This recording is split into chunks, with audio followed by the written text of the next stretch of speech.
আমাৰ কবিৰ দাস বুলি এজন সন্তৰ আবিৰ্ভাৱ হৈছিল উত্তৰ ভাৰতত। তেখেতেও কৈছে যে জাতি ন পুছ সাধু কি পুছ লিও জ্ঞান, মোল করো তলবাৰ কি পাৰা ৰহন্দো ম্যান। যে যিজন জ্ঞানী, যিজন গুণী, যিজন সজ্জন বা সাধু, তেখেতৰ পৰা আমি জাতি সুধি কি কৰিম? তেওঁৰ পৰা জ্ঞান সুধিব লাগে। তেওঁৰ পৰা আমি জ্ঞান সুধো, কাৰণ সেই জ্ঞানৰ দ্বাৰাহে আমি উদ্গতি সাধন কৰিব পাৰিম। পুছিয়েছ যে পুছ লিও জ্ঞান, মোল কৰ তলবাৰ কি পাৰা ৰহন্দো ম্যান।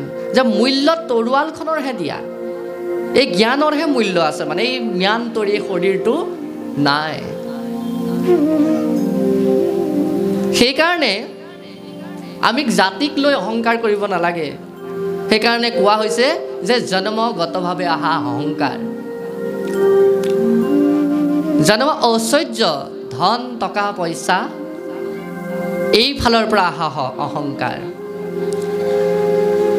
সেই অহংকাৰক যিমানেই ধন টকা পইচা নাথাকক কিয়, শেষৰ ভূমিও আমি কিনি ল'ব লাগে। যেতিয়া শ্মশানলৈ লৈ যোৱা হয়, সেই ভূমিকণো আমি কিনি ল'ব লগা হয়। যিমানেই মাটি বাৰী নাথাকক কিয়, হাজাৰ বিঘা মাটি থকা যিজন ব্যক্তি, তেখেতেও মৃত্যুৰ সময়ত, মৃত্যুত যেতিয়া শ্ৰীহীন হৈ পৰে, শ্ৰীহীন, শ্ৰী আমাৰ অলপ আগতে দেহ শৰীৰ আত্মা পৰমাত্মাৰ কথা তেখেতে কৈ গ'ল। আমি যে লিখিছোঁ শ্ৰী, তাত তিনিটা শব্দ নিহিত হৈ আছে, আখৰ আছে, তিনিটা আখৰে নিহিত হৈ আছে। প্ৰথম কি? তালবীয় স। ই বুজাইছে সটো, আমাৰ এই সটো। তাত কি বহিছে? ৰকাৰ। সিয়ে হৈছে ৰ, অৰ্থাৎ ৰমণং, অৰ্থাৎ ৰমণ কৰিবলৈ দিছে। আৰু ৰমণ কাৰ লগত কৰিছে? দীৰ্ঘৰীৰ লগত, হুঁচৰিকাৰ নহয় কিন্তু, দীৰ্ঘৰীকাৰ। দীৰ্ঘৰীকাৰে কি বুজাইছে? ঈশ্বৰক বুজাইছে। যেতিয়ালৈকে এই শৰীৰটোৱে আমাৰ ঈশ্বৰক ৰমণ কৰিব পাৰিব, তেতিয়ালৈকে সি শ্ৰী। আৰু যেতিয়া ঈশ্বৰক নাম ল'ব নোৱাৰিব, ঈশ্বৰৰ নামত ৰমণ কৰিব নোৱাৰিব, সি হৈ পৰিব কি? শ্ৰীহীন, প্ৰয়াত, কোনোৱে লিখে স্বৰ্গীয়। সেইকাৰণে এই দেহটোক লৈ কিহৰ অহংকাৰ ইমান? আজি চাওক, এই প্ৰদীপ বৰা প্ৰভুৰ ঘৰৰ কাষদি যদি মই গৈ আছোঁ, মোৰ জোতাযোৰ যেনিবা এইখিনিতে ছিগি পৰিল, জোতাযোৰ ভাবিছোঁ অকণমান দামী, আঠা অকণ লগাই দিলে ঠিক হ'ব। মোৰ অনুষ্ঠানটো আছে আগত, জোতাযোৰ ইয়াতে খুলি মই খালী ভৰিয়ে যাওঁ। তেন্তে এখেতে মোক চেণ্ডেলযোৰ বা জোতাযোৰ ৰাখিবলৈ দিবনে নিদিয়ে? নিশ্চয় প্ৰদীপ বৰা প্ৰভুৱে দিব, নিশ্চয় দিব। যে চেণ্ডেলযোৰ অকণ সময় ৰাখি থৈ যাওঁ, অনুষ্ঠান ভাগি কৰি আহোঁ, চেণ্ডেলযোৰ ৰাখিবলৈ নিশ্চয় দিব। সেই চেণ্ডেলযোৰ মই ইয়াত ৰাখি থৈ গুচি গ'লোঁ, আৰু অনুষ্ঠান কৰাৰ অন্তত আহি চেণ্ডেলযোৰ লৈ গ'লোঁ। কেইদিনমানৰ পিছত যেতিয়া মই মৰিম, শ্ৰীহীন হৈ পৰিম, মোৰ পৰিয়ালৰ পৰা ধৰি লওক মোৰ মাতৃয়ে ফোন কৰিছে যে বোপাই, মোৰ ল'ৰাটো ঢুকালে, মোৰ অকণমান অসুবিধা হৈছে, আহি পেলাই তোমালোকৰ ঘৰতে এঘণ্টা সময় ৰখাবাচোন দেহটো। এই শৰীৰটো, মৰা দেহটো ৰাখিবলৈ দিবনে এখন গৃহত? তই ভাবকচোন, এই চেণ্ডেলযোৰ আছিল, 1000 টকীয়া চেণ্ডেলযোৰ, ভগা ফটা চেণ্ডেলযোৰতকৈ আমাৰ এই দেহটোৰ মূল্য নাই। তেনেহ'লে ইমান অহংকাৰ কিয় জীৱিত অৱস্থাত? ভাবি চাওক। সেইকাৰণে মহাপুৰুষ শ্ৰীমন্ত শংকৰদেৱে লিখিছে যে এই ৰাম ৰাম সুবৰ্ণৰ ৰথে যিটো হস্তি স্কন্ধে ফুৰয় ৰাজা বোলাই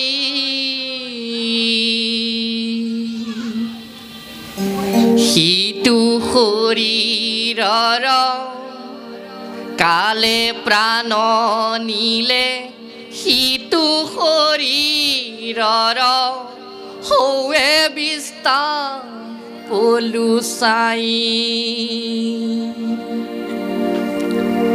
যে যিজন ৰজা বোলাই যিজনে নিজকে ৰজা বোলাই হাতীৰ পিঠিত উঠি সুবৰ্ণৰ ৰথত উঠি ঘূৰি ফুৰে সেইজনও যেতিয়া কালে অৰ্থাৎ যমে প্ৰাণ লৈ গুচি যাব সেই শৰীৰটো কি হ'ব বিস্তা পলু ছাইত পৰিণত হ'ব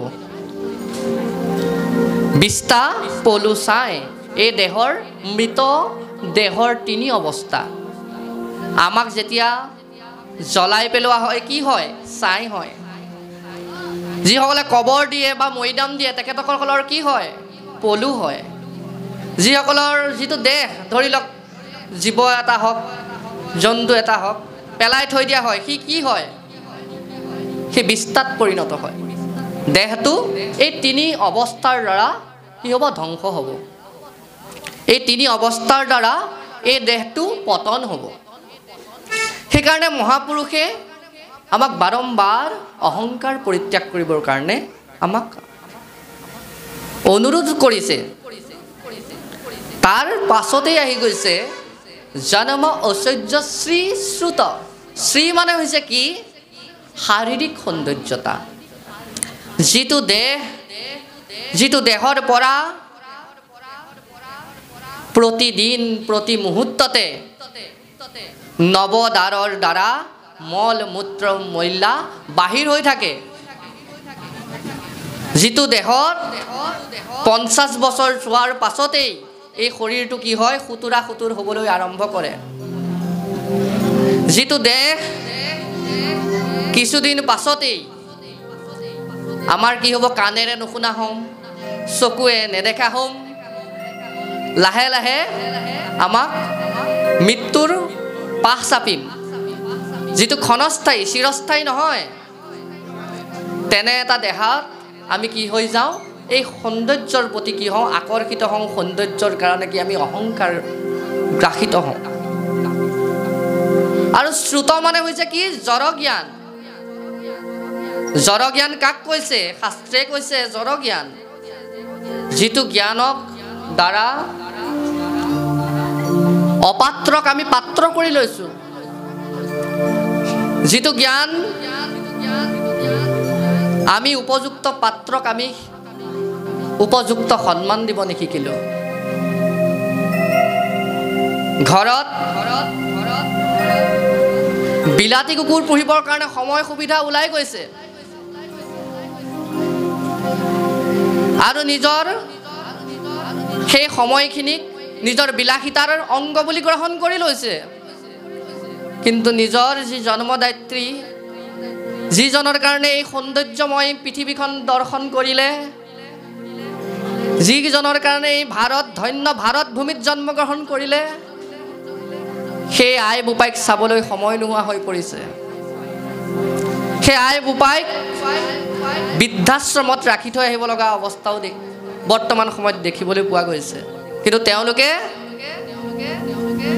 ঘৰত বিলাতী কুকুৰ পুহি সেইটোক ঘূৰোৱাটোত সময় ওলাইছে কিন্তু নিজৰ আই বোপাই মাতৃ পিতৃক শুশ্ৰূষা কৰিবলৈ সময় নোহোৱা হৈছে সেইটোক কোৱা হৈছে জড় জ্ঞান এনেকুৱা সময়ত এনেকুৱাভাৱেও দেখা গৈছে যে এজন শিক্ষক যিজনৰ পৰা আমি দহেক জ্ঞান লৈ পেলাই তেখেতৰ সেই জ্ঞানৰ দ্বাৰা উজ্জ্বলিত হৈ আছে সেই শিক্ষকেও নিজৰ মাতৃক বা নিজৰ বৃদ্ধ পিতৃক বা নিজৰ শাহুৱেক হওক নিজৰ শহুৱেক হওক অচিন পথত নি এৰি থৈ আহিছে এনে পৰিস্থিতি বৰ্তমান সময়ত দেখা গৈছে সেইটোকে কোৱা হৈছে জড় জ্ঞান সেইকাৰণে আমি অহংকাৰ, এই চাৰি অহংকাৰৰ পৰা বিৰত থাকিব লাগে। আজি সেই মহাপুৰুষ শ্ৰীমন্ত শংকৰদেৱে যিখন সমাজ দিলে, সেইখন সমাজৰ কাৰণে এজন পাত্ৰ পোৱা গৈছে, এজন পাত্ৰ পোৱা গৈছে। এই অসমত জাতি ধৰ্ম বৰ্ণৰ নামত এসময়ত আছিল এটা বেলেগ পৰিস্থিতি পৰিৱেশ, কিন্তু বৰ্তমান সময়ত ক্ৰমান্বয়ে হ্ৰাস প্ৰায় আহিছে, যে সকলো একেখন মজিয়াতে চলিবলৈ অনুপ্ৰেৰণা পাইছে। তাৰ মূলতেই এজন অসমৰ পিতৃস্বৰূপ, অসমীয়াৰ হৃদপিণ্ড স্বৰূপ মহাপুৰুষ শ্ৰীমন্ত শংকৰদেৱ গুৰুজনা। তেখেতৰে অনবদ্য সৃষ্টিৰ বাবে আজি আমি একেখন মজিয়াতে বহিবলৈ আমি সক্ষম হৈছোঁ। সেইকাৰণে প্ৰত্যেকেই তেখেতক আমি শ্ৰদ্ধা জনাব লাগে। ইয়াৰ উপৰিও মহাপুৰুষ শ্ৰীমন্ত শংকৰদেৱৰ যি ধৰ্ম দৰ্শন, তেওঁ কিয় আমি মানি চলিব লাগে, এই সন্দৰ্ভত বিভিন্ন কিতাপ আছে, সেইসমূহ পঢ়িব, যিসমূহ মই ৰাজহুৱাভাৱে ক'বলৈ অকণমান অসমৰ্থ।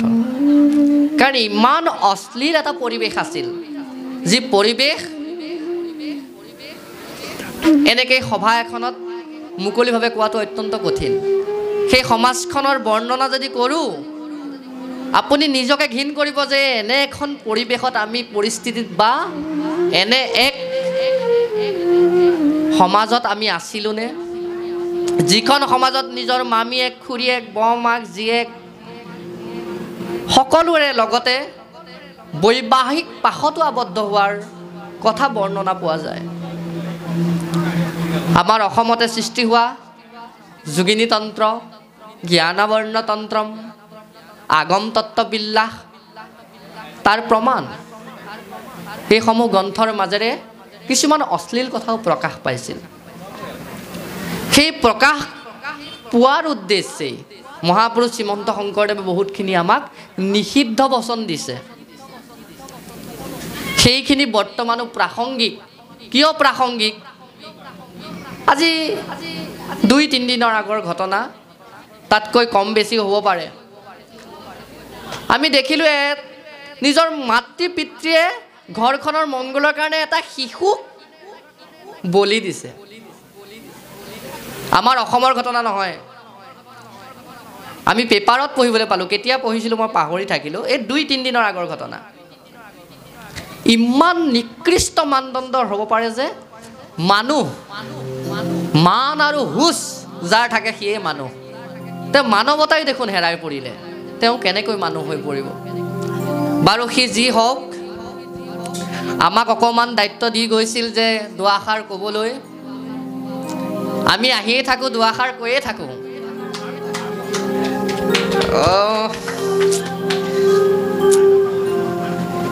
আমাৰ অকণমান অসুবিধা এটাও আছে। অসুবিধাটো এনেধৰণৰ, আমাৰ এখন সমাজ, আজি আহিয়ে কৈছোঁ, এখন সমাজৰ দুআষাৰ, সমাজত অকণ এটা সময় আহি পৰিছে, যি সময়ত কিবা এটা সিদ্ধান্ত দিবলৈ বাধ্য হওঁ। সেই সমাজতো এটা সিদ্ধান্তৰ বাবে ৰাইজ ৰৈ আছে চাগৈ। বৰ্তমান আজি 7 বাজিত এটা অনুষ্ঠান আছে। সেইকাৰণে আমি একেবাৰে অপৰাধী যে আপোনালোকৰ পৰা আমি বিদায়ো মাগিব লাগিব। কিন্তু সঁচাকৈ আমি ভাগ্যৱান যে মহাপুৰুষৰ ধৰ্মৰ এনে শুভাকাংক্ষী, মংগলাকাংক্ষী, অনুগামী আমি লগ পাইছোঁ, আমাৰ সুহৃদ হৈ পৰিছে। যিসকলৰ সংগত থাকিলে উপলব্ধি কৰিব পাৰি যে গুৰুজনাৰ মাহাত্ম্য কি। আমাক গুৰুজনাই কেনেকুৱা এখন সমাজ দিব বিচাৰিছিল, সঁচাকৈ মোৰ মনত বহুত ক্ষোভ আছে। এই ক্ষোভখিনি জাৰিম ক'ত? ইয়াৰ মাজতে আপোনালোকে চাগে বুজিছে, দুআষাৰে আষাৰৰ মাজে মাজে যে সমাজত এনে পৰিস্থিতি হৈছে, সেইখিনি বিষয়ে কৈছোঁ। যি বিষয়বস্তুৰ ওপৰত তেখেতে প্ৰাণজিৎ গগৈ প্ৰভুৱে যি ভাষণ দি গ'ল, যি বক্তব্য ব্যাখ্যাকাৰ হিচাপে মাতি আনিছে, তাৰ মই অত্যন্ত ফালৰি কাটি বেলেগ এটা বিষয়েহে ব্যাখ্যা কৰি আছোঁ। সেই বিষয়ৰ লগত মোৰ কোনো লিংক থাকিলেও বহুত আঁতৰৰ ভাষা দৰ্শনৰ কথাহে মই কৈছোঁ। কাৰণ মই অসমীয়া বিভাগৰ এজন ছাত্ৰ, লিখা লিখি কৰোঁ অকণমান। সেইকাৰণে বিভিন্ন সময়ত বিভিন্ন ঠাইত মাত মাতি আহিছোঁ। যদি পতনোৱা মানুহৰ এছামে এনে এক পৰিস্থিতিলৈ শংকৰদেৱৰ ধৰ্মটো লৈ গৈছে, সেই তেনে পৰিস্থিতিত মাত মাতিও আহিবলৈ বাধ্য হৈছোঁ। সেইকাৰণে কেনেকৈ সমাজখন সুশৃংখলাবদ্ধভাৱে চলিব, তাৰ বাবে আমি এটা আহ্বান জনাইছোঁ প্ৰত্যেককে, যে সকলোৱে ইয়াত যিখনেই সমাজ আছে, আমি জানো ইয়াত মহাপুৰুষীয়া সত্ৰ সমাজ আছে, শ্ৰীমন্ত শংকৰদেৱ সংঘ আছে, একশৰণ ভাগৱতী সমাজো নিশ্চয় আছে, বা বিভিন্ন সমাজ আছে। কিন্তু নামঘৰ এটাই হওক। মহাপুৰুষ শ্ৰীমন্ত শংকৰদেৱে নামঘৰ কম পাতিছে, কিন্তু ভকত বহাইছে। বৰ্তমান ভকত বাঢ়ি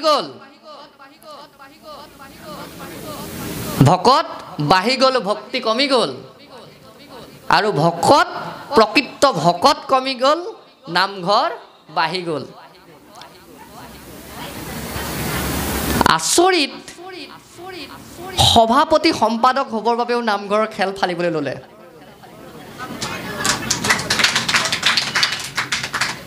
সঁচাকৈ আচৰিত, ইমান নিম্নগামী চিন্তা। তেওঁ ভবাই নাই যে তেওঁ সমাজখন কি কৰিছে। এখন গাঁৱত ভুলক্ৰমে এটা নামতি ঠিক আছে, দুটাও ঠিক আছে, যেন তেন, তিনিটা হ'লে আকৌ এখন সমাজ ভাগি গ'ল। অত্যন্ত পৰিতাপৰ বিষয়। কোনোবাই বেয়া পাব পাৰে, আপত্তি নাই, হৈছে সমাজত দেখিছোঁ। সেই চিন্তাটো আমি পৰিত্যাগ কৰিব লাগিব। আমাৰ গাঁৱত বৰ্তমান নিজৰ গাঁৱত নামতি নাই, আনৰ পৰা ভাড়া কৰি আনিব লাগে, বোলে দূৰৰ পৰা আনিব লাগে নামতি। আকৌ কোনোবাই কয় আনিছে যেতিয়া অৰিহণা কেইটামান বেছিকৈ দিব লাগিব, সেইফালেতো আছেই, পাঠকো নাই। কিয় হৈছে? হোৱাৰ মূল উদ্দেশ্য হৈছে যিজন আছিল তেওঁ বোলে নিজৰ নাতিনীয়েকহে শিকাব। নহয়, সেইটোকে কৈছোঁ, যাৰ আছিল, মানে ধৰি লওক এখন গাঁৱত এগৰাকী নামতি আছিল, এগৰাকী বায়ন আছিল, ঠিক আছে, কিন্তু তেওঁ নিজৰ নাতিনীয়েকহে শিকাব, বেলেগক নিশিকায়। শিকাম আশাত থাকোঁতে নাতিনীয়েকেও নিশিকে, ককায়েকেও শিকাব নোৱাৰে, লগতেই গ'ল। হয়নে নহয়? এনে পৰিস্থিতি হৈ আছে বৰ্তমান গাঁৱত। হোৱাৰ উদ্দেশ্যতে হৈছে সেইটো। আমি নতুন প্ৰজন্মৰ ল'ৰা এটাক ধৰি লওক, এটা সৰু ল'ৰা এটাই আগবাঢ়ি আহিছে, খোলটো চোৱাৰ লগে হে নুচুবি, তই শৰণ লোৱা নাই, তই ভজন লোৱা নাই।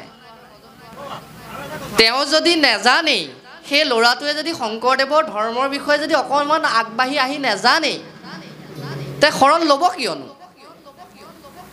আপুনি নিজে চাওক, যদি আমাক যদি কিবা এটা প্ৰশ্ন সোধে, ডাঙৰ এজনক যদি প্ৰশ্ন সোধে, যদি নাজানো বুলি ক'ব লাগে, যে মই নাজানো, আমুকক সুধি হ'লেও ক'ম বা পিছে পৰে মই জনাম। তই এইটো শিকিব নাপায়, তই শৰণ লোৱা নাই। মানে নিজেই নাজানে দেখি তাক সেইটো হৈছে প্ৰশ্নৰ উত্তৰ, তই শৰণ লোৱা নাই, তই শিকিব হোৱা নাই। এতিয়া মোক যদি আপুনি কিবা এটা সোধে মই নাজানো, তেতিয়া মই কি বুলি ক'ম জানে? এনেকৈ ৰাজহুৱাভাৱে ক'ব নালাগে, আপুনি মোক ভিতৰত কথা পাতিব, ভিতৰত চালে কোবাই পেলাই মই গুচি যাম।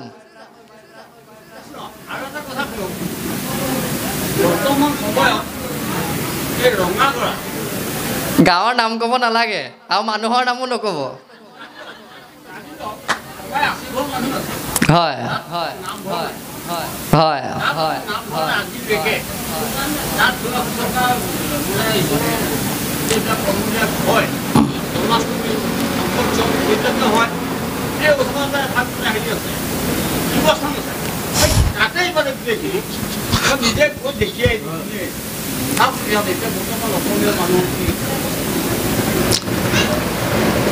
এতিয়া যি দেখিবলৈ পাইছোঁ, আমি যিটো দেখি আছোঁ, মই তাৰ ওপৰতহে কৈ আছোঁ দেই। আপুনি দেখিছে যে অসমৰ প্ৰাণ বিন্দু প্ৰাণ কেন্দ্ৰ অসমৰ বুলি ক'বলৈ গ'লেই নামঘৰ সত্ৰানুষ্ঠান হৈছে বিশ্ববিদ্যালয় সেই বিশ্ববিদ্যালয়বোৰৰ তত্ত্বাৱধানতে নামঘৰবোৰ চলি আছিল এতিয়া বিভিন্ন সমাজ আছে বিভিন্নখন সমাজ আছে তেখেতসকলে পৃথক পৃথকভাৱে অনুষ্ঠান চলাই আছে নিশ্চয় চলাই আছে এতিয়া কথাটো হৈছে যে শিৱস্থান বাঢ়িছে শিৱস্থান অত্যন্ত দ্ৰুত গতিত বাঢ়িছে তাৰ কিন্তু এটাই উদ্দেশ্য তাত গাঞ্জা খাবলৈ পাৰমিশ্যন নালাগে স্পষ্ট কথা আপুনি এটা কথা চাব পাৰে আমাৰ বাংলা ভাষাত কয় চেংৰা মানে ডেকা ল'ৰা আমাৰ বাংলা বুলি কোৱাৰ লগে লগে মোক বেংগলী বুলি নাভাবিব বংগত থাকোঁ দেখি আমাৰ বেংগলী বুলি কৈ দিছোঁ চব প্ৰত্যেকটো আমাৰেই যিয়ে নহওক দেখিছোঁ শিৱস্থান বাঢ়িছে এই ল'ৰাকেইটা যিকেইটা যে এবাৰো সেৱা কৰাত নাই শিৱ গা নুধোতেই গৈ পেলাই মন্দিৰটো পায় লাইচেঞ্চ মানে তাতেই আছে লাইচেঞ্চ দি থোৱা আছে বেলেগকৈ লাইচেঞ্চ এতিয়া ধৰি লওক আপুনি বাহিৰত খাওকচোন দুবেট দি পেলাই পঠাই দিব পুলিচে কিন্তু তাত বহি লওক মন্দিৰ এটা পাতি দিলে ত্ৰিশূলডাল পুতি দিলে কাম শেষ সেইকাৰণে মন্দিৰ বাঢ়িছে আপুনি ট্ৰেইন ষ্টেচনত দেখিব ট্ৰেইন ষ্টেচনত মুক্তভাৱে খাবলৈ সাহ আছে নেকি কাৰোবাৰ কাৰো নাই যদি ত্ৰিশূল এডাল আৰু ৰঙা ফুট এটা লৈ পেলাই যদি গছ এজোপা তলত বান্ধি দিওঁ তেওঁ পাৰ্মিশ্যন পাই গ'লোঁ সেইকাৰণে দ্ৰুত গতিত শিৱ মন্দিৰ বাঢ়িছে শিৱয়ে কালকুট নামৰ বিষ পান কৰিছিল হলাহল বিষ পান কৰিছিল কালকুট নাপায় বেছি নহয় অকণমান পুৰাতনকৈ খাই দিয়ক যদি ইমান যদি বিষ খাবলৈ মন আছে পুৰাতনকৈ খাওক যি বাচি থাকে জানিম এওঁ মহাদেৱ বুলি শিৱ হৈছে পৰম বৈষ্ণৱ বৈষ্ণৱৰো বৈষ্ণৱ পৰম বৈষ্ণৱ যিজন নামধাৰী শিৱ নামধাৰী তেওঁ কেতিয়াও মাদক দ্ৰব্য গ্ৰহণ কৰিব নোৱাৰে এতিয়া শিৱ পূজাৰ নামত ভাং আমাৰ সাহিত্যই আকৌ এতিয়া আহি গ'ল সাহিত্য কথালৈ যদি গুচি যাওঁ আধ্যাত্মিকৰ পৰা যদি আঁতৰি যাওঁ শিৱ দুজন এইটো আমাৰ কোনে কৈছে লিটাৰেচাৰে কৈছে সাহিত্যই কৈছে যে এজন অনাৰ্য শিৱ এজন হৈছে আৰ্য শিৱ এইবিলাকৰ বিষয়েও বেলেগ এইটো লৈ পেলাই আপোনালোকে অসমীয়া সাহিত্য পঢ়িব লাগিব আৰ্য শিৱ অনাৰ্য শিৱক আৰ্যভূত কৰিছে এইবিলাক বহুত দীঘলীয়া কাহিনী আমি এই কাহিনীবোৰ অলপ জানিব লাগে সেইকাৰণে আপোনালোকে অসমীয়া সাহিত্যৰ কিছুমান কিতাপ পঢ়িব ধৰি লওক অসমীয়া সাহিত্যৰ সমীক্ষাত্মক ইতিবৃত্ত ডক্টৰ সত্যেন্দ্ৰনাথ শৰ্মা ডক্টৰ মহেশ্বৰ নেওগৰ অসমীয়া সাহিত্যৰ ৰূপৰেখা তাত কিছুমান আপোনালোকে ঐতিহাসিক ইতিহাসমূলক কিতাপ পঢ়ক যেনে ধৰি লওক আমাৰ সত্ৰানুষ্ঠানবোৰক কেনে গতি হৈছিল আজি সত্ৰানুষ্ঠান মূৰ্তি কিয় সোমাই আছে এইসমূহৰ বিষয়ে জানিবলৈ হ'লে আপোনালোকে পঢ়িব বেলি মাৰ গ'ল ডক্টৰ লীলা গগৈ শংকৰদেৱৰ ধৰ্মটো কিহৰ বাবে প্ৰাসংগিক বৰ্তমান সময়তো যে প্ৰাসংগিক শংকৰদেৱৰ ধৰ্মটো শংকৰদেৱ কি আছিল তাক জানিবলৈ হ'লে কিছুমান কিতাপ পঢ়িব লাগিব অকণমান সমালোচনামূলক কিতাপ হেমচন্দ্ৰ শইকীয়াৰ আপোনালোকে অসমীয়া ব্ৰহ্মতালত ফেটি সাপৰ দংশন সেইখন পঢ়ক প্ৰভাত দাসৰ কিতাপ আছে এয়া সমালোচক ব্যক্তি সোণাৰাম চুতীয়া বাপৰ কিতাপ আছে এয়া পঢ়ক কিছুমান কিতাপ পঢ়িব লাগিব আমাৰ জ্ঞান উপাসনা জ্ঞানক উপাসনা আজি চাওকচোন মহাপুৰুষ শ্ৰীমন্ত শংকৰদেৱে এটা আইডল পুতলা এটাক উপাসনা কৰিবলৈ আমাক শিকোৱা নাই যিটো মূৰ্তি পূজাৰ আমাক আদৰ্শ দিয়া নাই আমাৰ প্ৰতিমা আছে ভকতৰ মূৰ্তি আমাৰ এই ভকতসকল আমাৰ প্ৰতিমা কৃষ্ণ প্ৰতিমা সেইকাৰণে কৈছে বাৰম্বাৰ যে তীৰ্থ বুলি কৰে জলত শুদ্ধি প্ৰতিমাত কৰে দেৱতা বুদ্ধি বৈষ্ণৱত নাই ইশতমতি যি বৈষ্ণৱক বিষ্ণু বুদ্ধি নকৰে সেইজন গৰুটো অধম কৃষ্ণ পদতি বিষ্ণু বৈষ্ণৱক বিষ্ণু জ্ঞান নকৰাটোহে তেওঁ কি বুলি কৈছে যে গৰুটো অধম কৃষ্ণ পদতি সেইকাৰণে ভাগৱতত কৈছে যে বিষ্ণু বৈষ্ণৱত কিঞ্চিতো নাহি ভেদ দুইৰো কীৰ্তন কৰে পাতকৰ স্কন্ধ ছেদ সেইকাৰণে নৃসিংহই প্ৰহ্লাদক কৈছে তোৰ মোৰ কথা যিটো নৰে তোক মোক সময়ত স্মৰে সিও জানে মোক পাব আশী প্ৰহ্লাদে মাতন্ত পাছে হাঁহি বৰ দীঘলীয়া হ'ব ছুটি কৰোঁ কেতিয়াবা আকৌ পুনৰবাৰ দেখা পাম আশা থাকিল আমাৰ সঁচাকৈ আকৌ কওঁ অসমৰে সুযোগ্য সন্তান শদিয়াৰ পৰা ধুবুৰীলৈকে পৰিচিত হৈ পৰিছে আমাৰ শহীদ প্ৰাণজিৎ গগৈ বাপজনা তেখেতৰ শ্ৰীমুখে আপোনালোকে যি ভগৱত সংকীৰ্তন কৰিলে শ্ৰৱণ কৰিলে তাতেই তৃপ্তি লভক কাৰণ শ্ৰৱণে আনন্দ শুনিছোঁ গোবিন্দ তুমি দিন দুখ হাৰি আমাৰ শাস্ত্ৰই নাৰায়ণ দাস ঠাকুৰতাই ফকৰাই কৈছে বোলে পথত দিবা জেং ভকতলৈ মেলিবা ঠেং গুৰুলৈ দিবা পিঠি তেহে যাবা বৈকুণ্ঠলৈ উঠি বুজিছে নাই বোলে পথত দিবা জেং পথ কোনখন পথত ৰাস্তাত যদি আৰু জেং দিবলৈ যায় ৰাজহুৱা উত্তম মাধ্যম চকিব দেখোন পথত দিবা জেং কৰ্ণে পথে ভকতৰ হিয়াত প্ৰৱেশ হৰি সেইকাৰণে পথত জেং দিবা য'ত ঈশ্বৰ নিন্দা হয় গুৰু নিন্দা হয় দেও নিন্দা হয় ভকত নিন্দা হয় তাত কি কৰিবলৈ দিছে জেং দিবলৈ দিছে পথত দিবা জেং ভকতলৈ মেলিবা ঠেং ভকতক দেখিলে আগবাঢ়ি যাব লাগিব সেইকাৰণে ঠেং মেলিব লাগিব আজি ঠেং নেমেলাহেঁতেন এখেতক আমি দৰ্শন কৰিবলৈ নাপালোহেঁতেন এখেতেও আমাক দৰ্শন কৰিবলৈ নাপালেহেঁতেন আপোনাৰ সবেও আমৰা সবক আৰু আমৰিও আপোনাৰ সবক দৰ্শন কৰিবলৈ সৌভাগ্য নিমিলিলহেঁতেন গুৰুলৈ দিবা পিঠি য'ত গুৰু নিন্দা হয় তাত পিঠি দিবা নহ'লে সতীৰ বাক্য শিৱৰ বাক্য পালন কৰিবা স্থান ত্যাগ কৰা নহ'লে প্ৰাণ ত্যাগ কৰিবা শিৱই বাক্য দিছিল যে য'ত গুৰু নিন্দা হয় তাত স্থান ত্যাগ কৰিবা নহ'লে প্ৰাণ ত্যাগ কৰিবা সেইকাৰণে সতীয়ে প্ৰাণ ত্যাগ কৰিলে সেই গুৰুৰে লৈবা পিঠি তেহে যাবা বৈকুণ্ঠলৈ উঠি